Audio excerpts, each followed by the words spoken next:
વેરાવળમાં આહિર સમાજનું આક્રોશભેર આવેદનપત્ર સામે આવ્યું છે। આહિર નેતા હીરા જોટવાની ધરપકડના વિરોધમાં આવેદનપત્ર પાઠવવામાં આવ્યું છે। સરકાર દ્વારા કિન્નખોરી રાખી એક તરફી કાર્યવાહીનો આરોપ લગાવવામાં આવ્યો છે।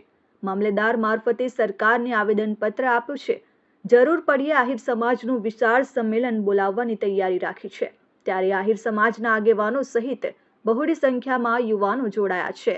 મામલેદાર સાહેબની કચેરીમાં જે ભરૂચ ખાતે એક ફરિયાદ થયેલ છે એના અનુસંધાને અમે સૌ આહિર જ્ઞાતિના પ્રતિનિધિઓ અને જવાબદાર માણસો મામલેદાર શ્રી મારફત સરકારનું ધ્યાન દોરવા માટે એકત્રિત થયેલા અને આવેદનના રૂપમાં અને મૌખિક મામલેદાર સાહેબને રજૂઆત કરેલી છે।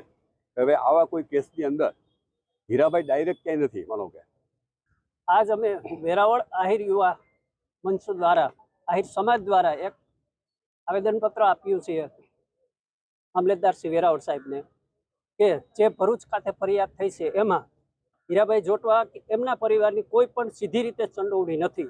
એમને નામે કોઈ પણ કંપનીઓ નથી, એમને નામે પોતે ત્યાં કામ કરવા પણ નથી ગયા। તેમ છતાં એ વેરાવળ આવી એમની ધરપકડ પૂછપરછ સ્ટેશન ડાયરીમાં પૂછપરછ એવું લખાવી અને ભરૂચ જઈને ત્યાં એમની ધરપકડ કરેલ છે અને 6 દિવસના રિમાન્ડ આપેલ છે। તો ન્યાયના હિતમાં અમે સાહેબ પાસેથી માગણી કરીએ છીએ કે તટસ્થ તપાસ કરવામાં આવે, ખરેખર નિર્દોષ છે।